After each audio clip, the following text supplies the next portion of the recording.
Welcome to another episode of the Boss Experience podcast. My name is Michelle Davis, and I'm your host. And I'm so excited to be here with Laquita Monley, who is my special guest for today. And today's topic is the importance of identity.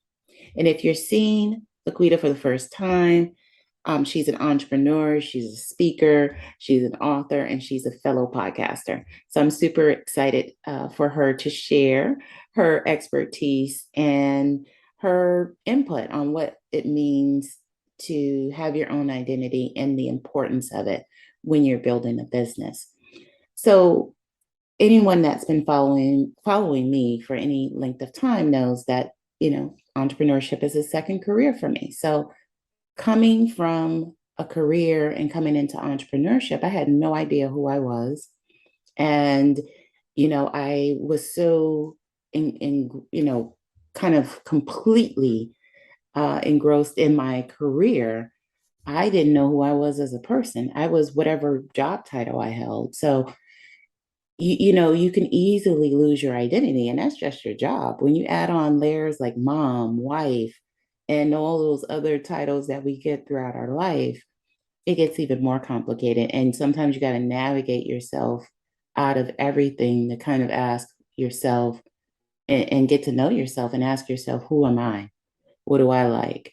Um, and that carries into entrepreneurship because what tends to happen is a lot of entrepreneurs tend to look at social media to define who they are, or look to the internet to define who they are, and they dismiss all of the wonderful qualities and all of the things that are unique and special about themselves. So we're going to, talk about all of that today. And so the first thing I'd like Laquita to do is to introduce yourself and have a few questions for you. But yeah, let's talk about the identity crisis our fellow female entrepreneurs are having.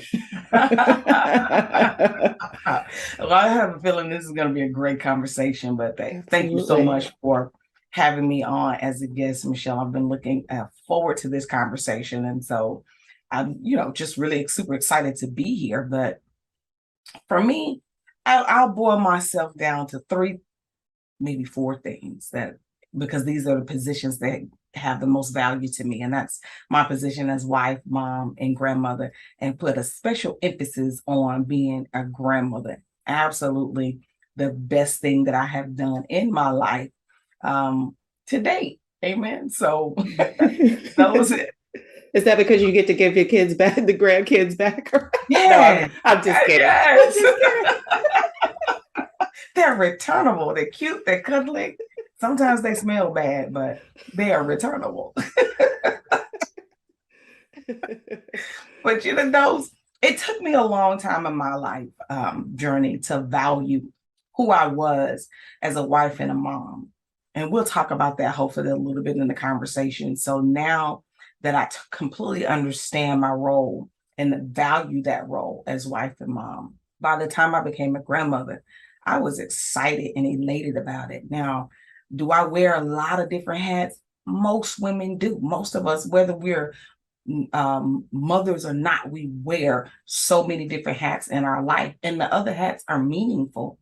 But the things that add the most value to me are wife, mom, and grandmother. Yes, I'm a podcaster, love it. I write books, I'm an author, love it. Had an opportunity, I'm a minister of the gospel. I've had an opportunity to preach and teach God's word around a world. Love that. As an entrepreneur, being a speaker, coach, and trainer, and getting that certification through the John Maxwell team. Absolutely love that experience. Love what I do with my clients. But at the end of the day, it is my belief that all of these things that people find wonderful and accolades and want you to write out in all these resumes and bios, I wouldn't have accomplished those things, or I wouldn't be as good at those things as I am if I had not truly discovered who I was and learned to value my role as wife, mom, and now as a granny. Like, that's the best thing ever. That's so awesome. And, there's so many layers to us. And I really think when you think about, that how important it is to understand who you are, especially when you're starting a business, because it's so easy to kind of hop into the wrong thing. And the Yes, thing you don't want to do is to create another job for yourself. You correct. want to create a business that you can grow and scale to the point where it doesn't require your presence in every single aspect of it Mhm. to operate. And Absolutely. yeah, so what is behind you? What do you think is behind the identity crisis for some of our fellow female entrepreneurs? And honestly, I think what is behind the identity crisis for humans in general is other humans. I mean, we have a tendency, and what I mean by that is, for example, for us as women and as entrepreneurs, just it doesn't matter your race, your ethnicity, your creed, your religion, your anything.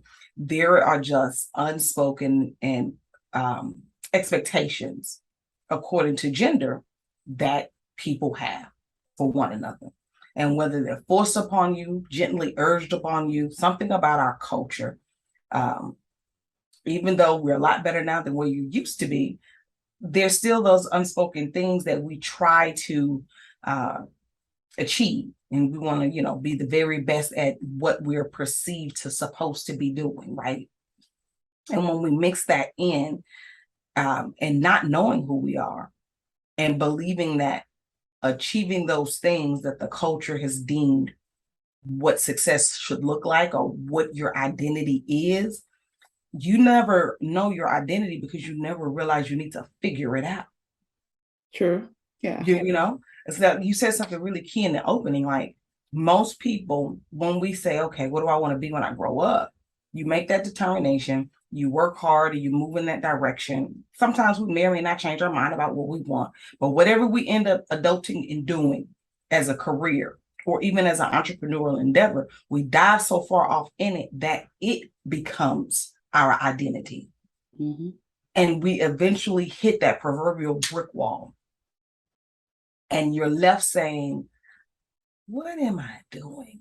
Why am I doing it?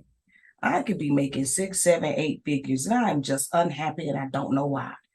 And at the bottom of everything is, who are you? And what have you been called to do? What type of impact have you been created to land on this planet? What is your purpose? And unfortunately, a lot of people don't really get the answers to that question or don't make it to a space in life where they ask it. And the third most dangerous thing is they do get to the space in life and they ask it, but because of their surroundings and their environment, when they ask that question, they don't get positive response. So they don't seek out the solution because they're made to feel like, are you crazy? What do you mean? You're fine. What do you mean you don't know who you are? They don't get the support that they need to Mm-hmm. take that life journey to self-discovery. And for me, for my clients, and it's my philosophy is everything in our life hinges on our identity. Who we are determines our core values. Those core values should help us to determine what it is that we're doing both professionally and personally. That brings forth a great deal of fulfillment. And it is the motivator and it's your why. In the entrepreneurial spaces, we always talk about, hey, what's your why? What's your why? But Mm-hmm. how can that person give you that true why if they don't know who they are? Right. And that why what they say, it needs to go 7 layers deep. It just can't be Mhm. this Can be surface why. surface, right? Yeah. Because that's And not going to sustain you. it's not going to sustain you, right? And even when your why is your family, that's good, but why? The Mm-hmm. question is still why. You know, sometimes as entrepreneurs and even as career professionals, if you have career professionals that are going to hear this, and we've been in both spaces and we're pursuing the epitome of our career. We're trying to be the best of the best to provide for our family, but the very reason our why, we're taken away from them. You're not present, you're not available because you're busy trying to build for them. And one day you wake up and you realize that They've been realized it. And now you got to figure out how to fix that relationship. And they may or may not give you permission to do that. So, and that happens again, it goes back to my identity. When I understand who I am and the value that I bring to any situation, then I can prioritize properly the things that bring value to my life, which is why, yes, I send my resume to people, my bio, and all of that's great and it sounds good, but I'm three things. I am a wife, I'm a mom, and I'm the most amazing grandmother to my favorite little people. And that's the thing that brings me value. And, I know that it goes against a lot of feminist beliefs. And I'm okay with that because I understand who I am. I understand that at the end of the day, if Laquita was not a wife, if Laquita was not a mom, and if Laquita was not a grandmother, the thing that God has called me to do to land an impact in the lives of the people that I reach, I am still she. She is who I am. But those positions enhance me in what I do. So you could call me that. And I'm okay with that gender role because I understand that it doesn't take anything away from me, but it adds value to me. And one important thing about that too is that is what you're called to do, and that is what aligns with you. And I Right. think we get caught up in looking at, all of the stimuli that we get, just being online. And Yeah. we try and adapt to Mm-hmm. what we think we're supposed to be. Mm-hmm. And we're discounting, we're disregarding, Mm-hmm. and we're ignoring our own unique traits and qualities and the Mm-hmm. things that make us happy. Because Yes. when you talk about entrepreneurship, you're talking about really tapping into your skills. Because at the end of the day, no matter Yes. what you see online, Mm-hmm. if you don't have the skills to really uh, carry that business through, to get Mm-hmm. it to the point of profitability, to do all that's required to run that business, to build that business, to grow that business, it's Mm-hmm. not going to work.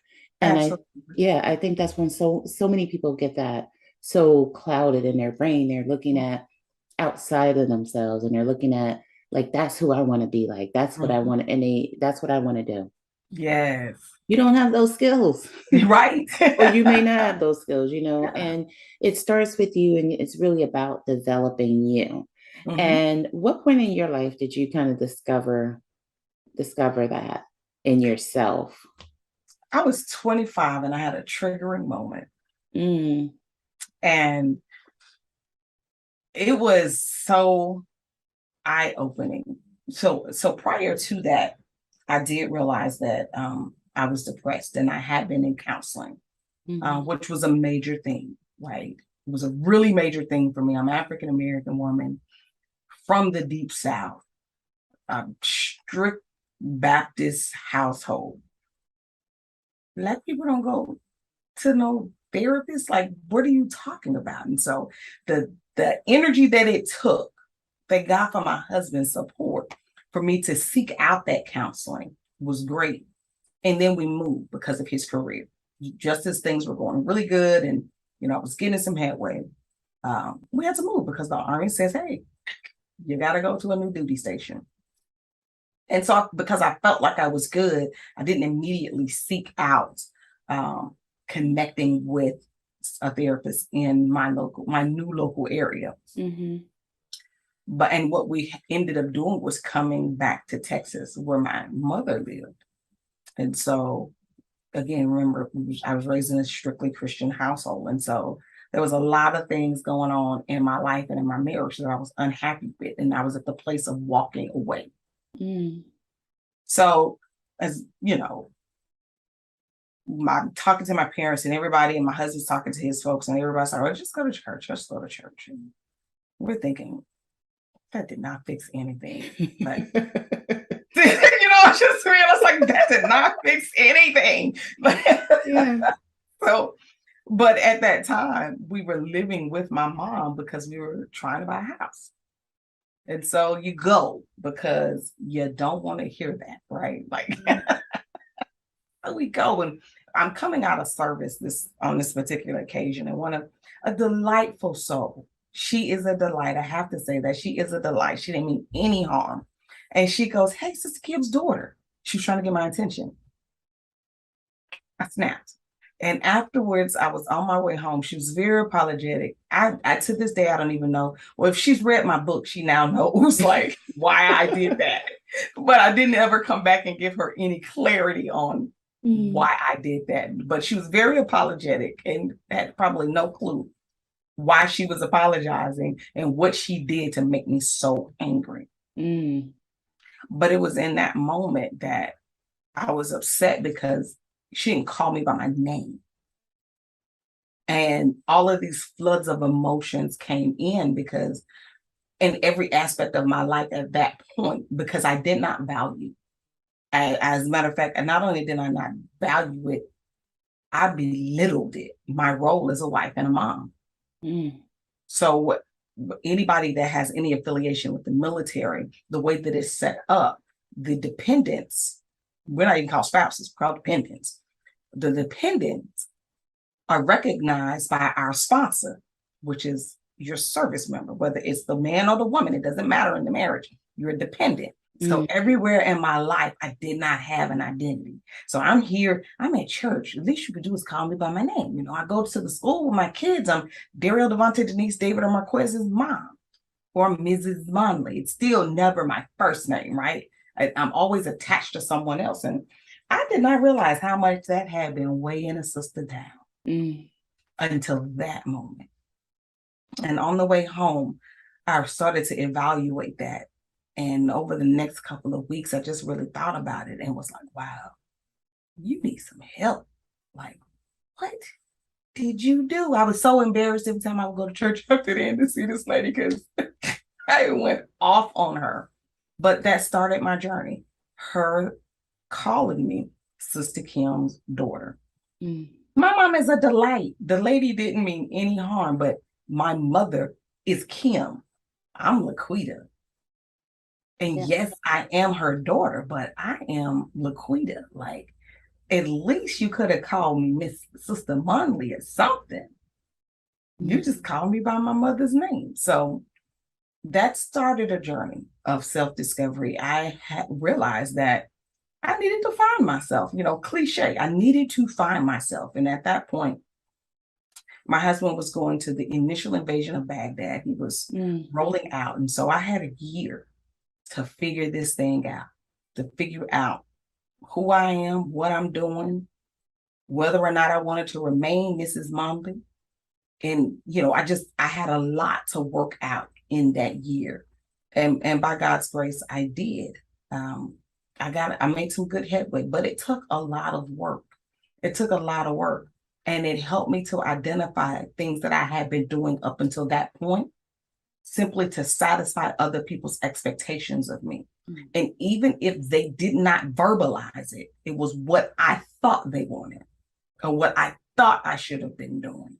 Things that I've been doing in support of my husband's career that it was not written in any Army regulation anywhere, but I just knew it was things that I needed to do and how I needed to show up so that he could get the promotion that he needed to get and so that I can get the little, you know, recognitions and awards and certificates that look good so that when he was getting these promotions that I would be the good wife fit.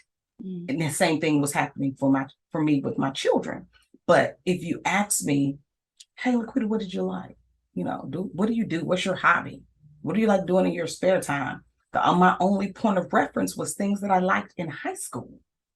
Because as an adult, I had no point of reference because till that point in my life, everything about what I did was to satisfy a role that I was playing or what I was expected to do, but never taking an exploratory journey to figure me out. And that started my role to healing and deliverance and self-discovery.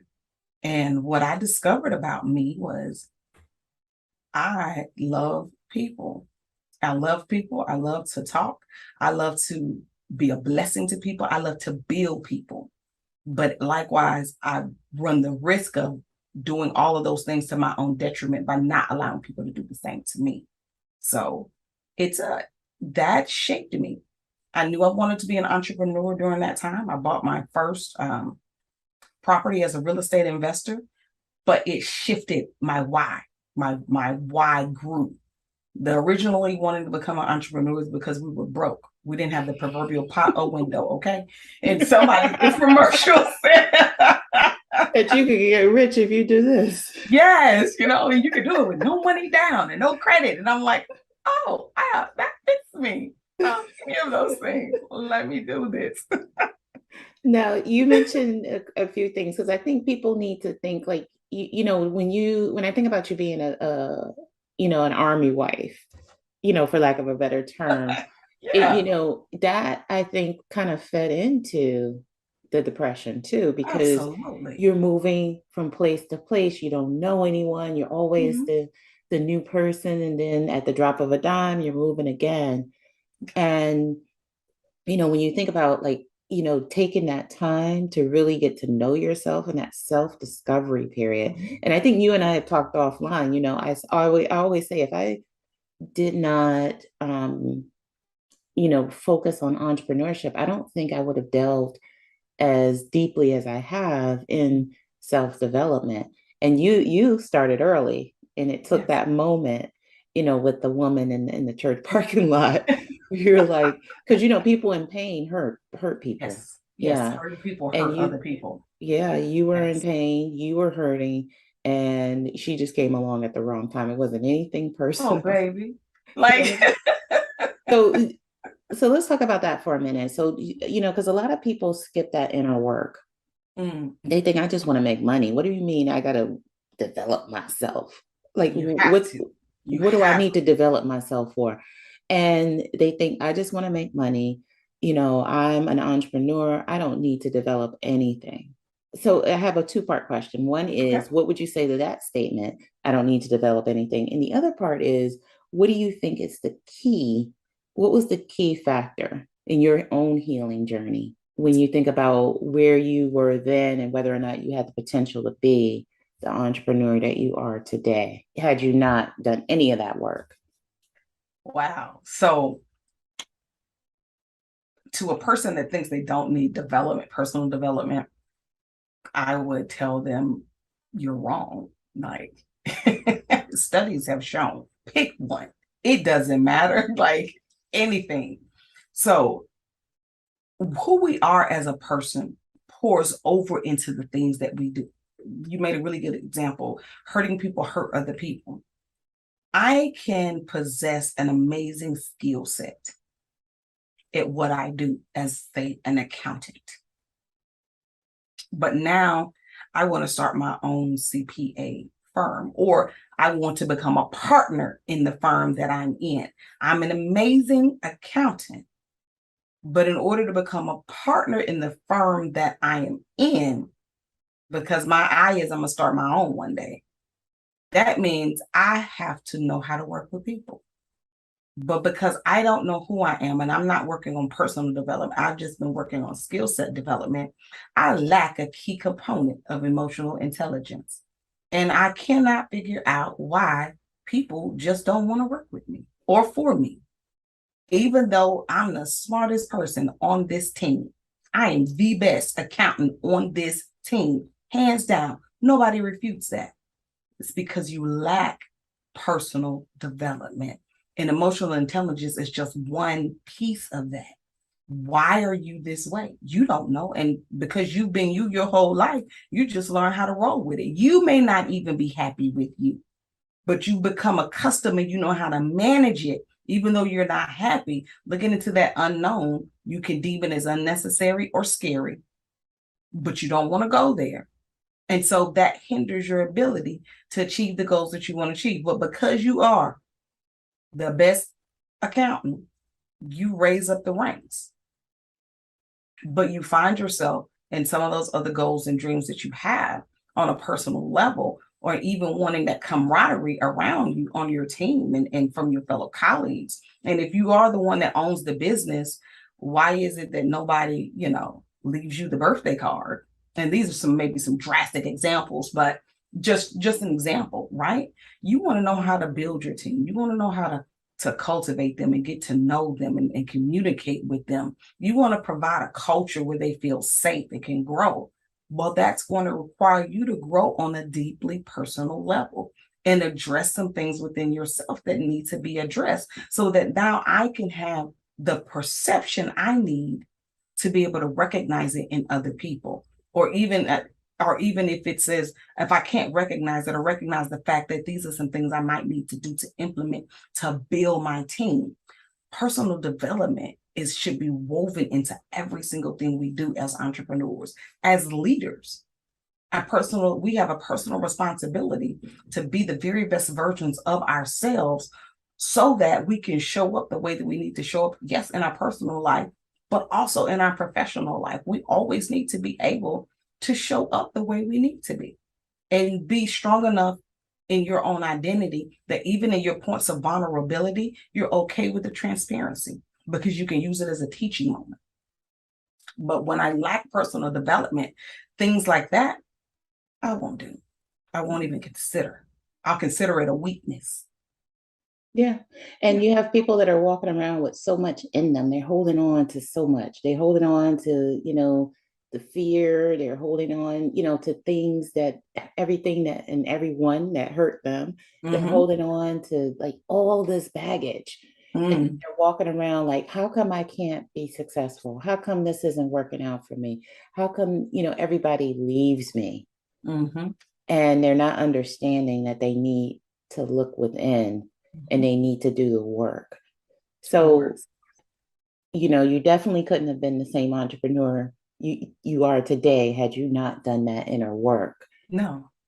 Yeah. Tell us about your book. Like, tell us about this book. So thank you for asking. So my book is called Redefining Success, 8 Tools that I've used to develop a growth mindset. And with the book, the basis of the book is, again, the power of identity. Everything in our life that we do personally and professionally hinges on our knowledge of our identity and our acceptance of it. Like, this is who I am. And I love me 1000%. And how that begins to flow through and impact other areas of our life. And I share 8 tools, things that I've learned across my life's journey that help me to begin to develop a growth mindset and to maintain a growth mindset. And the book is written not just for entrepreneurs, be honest. Entrepreneurs, yay, get the book, it'll bless your life. But even if you're not, you're still going to be blessed. You're still going to be blessed because, honestly, I know, probably you've seen it too in your practice, that a lot of people who seek out entrepreneurship actually have no identity and they're just seeking something to give validation. And I've had a lot of people come to me and we're working through, and by session 3, they realize I really did not want to, I don't want to do this. But it was, I just need to prove my worth and my value and show I can be successful. Well, who told you that that's what success means? When I understand my identity, then I define what success means to me, not other people. And I'm, again, 1000% okay with my definition of success. And I understand that as I grow, my definition of success grows and changes and shifts with me. But it's mine. I have the right to do that. And I'm unapologetic about it. And that's really like what I want the reader to take away from that book. So how long did it take you to write the book? Oh, Father God. I first got the idea to write the book in 2010, but I had a lot of life to live still. Like, you get the idea to write the book and I break out the laptop and one evening and I'm sitting there and I'm typing and I'm writing, and it kind of just went, and I realized along the way that my story was still in the making. So it wasn't the time. It wasn't the time. I knew that I needed to, but it wasn't the time. And my story was still in the making because I was still a hurt person. Mm. I still had some unresolved issues, some unmet needs. I was just going to say, we have to applaud ourselves because when you do that inner work, it takes a lot of courage. Yeah. And I don't think we, when we take the time and we go through whatever it is that does it for us, for some people it may be church, for others it may be, therapy or, or Mhm. when we take that time to really and truly develop ourselves, it takes a lot of Mhm. courage because number one, we have to admit that we're broke, that not that we're broken, but that we need help. We just need help. Help. And instead, we think, oh, I'm not broke. I'm strong. I can Mhm. overcome. I can do this. But if you don't do the inner work, you Yeah, won't be able to achieve the success that you want. Not in a that you way were that's looking going to for. help you to continue to grow and build. Absolutely. And you said something really good there. Like for me, the foundation I would say for me is my faith. Now, when all of this started happening, I wasn't a strong believer. I grew up in church. That's where I was. I grew up in church. That's the space in my life that I was at. And in none of those stories and none of that stuff made any sense to me. And it was not improving my situation. I just did not want to be disrespectful to my parents or my grandparents or my in-laws who kept giving me this advice that I felt like was worthless advice. Um, but after that point of self-discovery for me, one of the next steps for me was realizing that some things from my past as it related to church also hurt me. Mm, I could not reconcile the God of the scripture and these people who hurt me. So that was an additional piece. And so when I say my faith, because at that point, I had to learn who Jesus was for me. And it included therapy because the things that were broken within Laquita, Jesus didn't do it. So let me reconcile that. And then, well, let me discover who Jesus is on another point. Let me discover who Jesus is for myself because I did consider myself a spiritual person. I just did not understand why, you're saying one thing and people were doing another. That really bothered me on mm, another hand. And so when I was able to get the help, and I'm a very big advocate of mental health as African American women, as women in general, the same way we go get our annuals done, that's the way I feel that we should do with mental health. It should be a check in and a check up just to keep a pulse check because we carry so much to keep a absolutely. pulse check on us to keep us healthy inside and out. And so my spiritual journey was another component of that for me. And once I realized, okay, this is the God of the Bible, and this is what I mean to him, and that I am fearfully and wonderfully made. Like there is no flaw in me. He sees his image in me. That did amazing things for my self-esteem. It Mm, did absolutely amazing things for my self-esteem because he didn't hurt me. People might have hurt me, but he didn't hurt me. And so what I was able to do and how I was able to grow from there, the principles that I was then able to pull from the scripture and begin to implement it in my life. And then, with the reading and the therapy that was happening and that self-discovery journey, the work became something that I craved.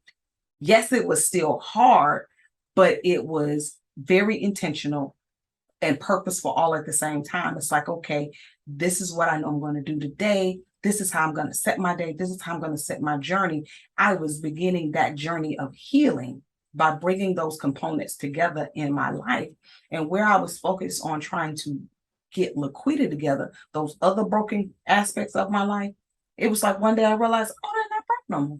Hmm, check that out. Like, and you talk about that in the book, right? I Because do. yeah, you talk about like, what was behind your whole reaction to this person not even recognizing your identity Yes. and who you are as a person. And all of that is what leads to success is being able to have that self-growth.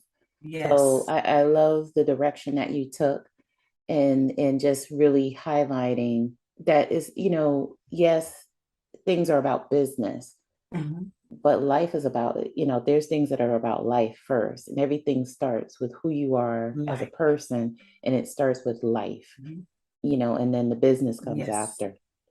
So, absolutely. what if people want to buy the book? Let's start there. Where do they find it? The book can be found on Amazon, as well as on my website. If you want an author signed copy, you can order it on my website, and I'd be happy to ship you as many copies as you order. And you can also, as I said, buy it on Amazon. The paperback version or the ebook version are available on Amazon. So I'm going to have you speak out your website name for people that are here listening to the audio only, and then I'm going to Okay. have you speak out repeat the name of the book as well. All right. My website name is laquitamonley.com, and that's www.laquitamonley.com. That's laquitamonley.com. And the name of my book is Redefining Success: 8 Tools That I Use to Develop a Growth Mindset. I know that's a long lot of title. So if you want to make it very easy when you go to Amazon, in the search engine, just put my name, put in Laquita Monley, and my podcast will pop up as well as my book will pop up. Awesome.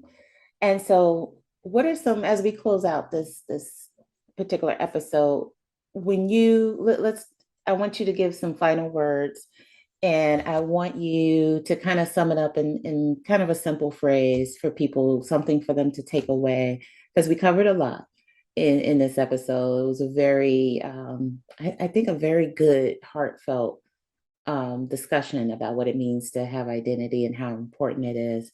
So when you think about what it means to be the boss experience, or what the boss experience means, what does it mean to you?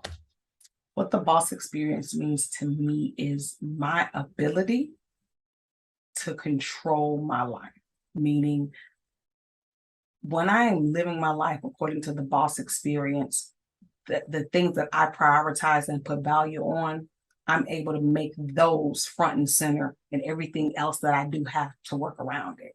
It's having that elusive work-life balance where my work has to work around my personal life instead of my personal life having to work around my work. That's the boss experience where what I value comes first. Well And said. yes, Because we live our lives like our personal life is secondary. mm-hmm. And I think that's the way society is That's the way encouraging, society encourages us to be. and we wonder why we're falling apart. Yeah. And that's from entrepreneurship to C-suite individual. Very few companies encourage family first. It may be in their ethos, but that's not what you get when you're working there. It may be in their mission and their vision, but that's not what's encouraged when you get there. But that is the true boss experience. Awesome. So I just want to thank you so much, Laquita. We've been trying to make this happen for the longest. I'm so happy that we finally did. And I just want to thank you for your contribution to my audience today. And thank Thank you so you. much for having me. It's definitely been a pleasure. We've been trying to make this happen for a while. And I was like, oh my word, it will happen today. And I just absolutely appreciate the opportunity to come and to speak to your audience. And if I can say one more thing, if I could, Absolutely. I now realize that everyone does not share my same faith system, and that's wonderful, right? Okay, that's your life decision. But my book is about principles. So there's a saying that I grew up with saying, chew the meat and throw away the bones. No matter what you believe or don't believe, we can all agree on this one thing: principles work. Mm-hmm. And that's what those tools are: principles. If we put principles to work and consistently and diligently, those principles will produce for us the things that we desire. So that's what I would say to someone that says, you know what, this is a great conversation y'all had, but I don't believe in none of that. Okay, but we believe in principles, and Mm-hmm. principles do work. So if you are a person of principle, I think that not only will you find value in my book, but there are tons of other books and podcasts and the principles that Michelle gives with every episode that help you grow and develop personally and professionally. Awesome. Speaking of podcasts, tell them where they can find your podcast as well. Laquita's Toolbox is the name of my podcast, and it can be found on all major podcasting platforms: Spotify, Google, iHeart, Amazon Music, Audible. It's now on SoundCloud. I was like, wow, okay. All right. Now on SoundCloud and Stitcher and Deezer and all of these different things. So wherever you're listening and your favorite podcast listening platform is, type in Laquita's Toolbox in the search engine and it'll pop up. Excellent. With that being said, that concludes this episode. Thank you so much, everyone, for tuning in. And I can't wait for you to tune in to the next episode of the Boss Experience Podcast. Take care and be well.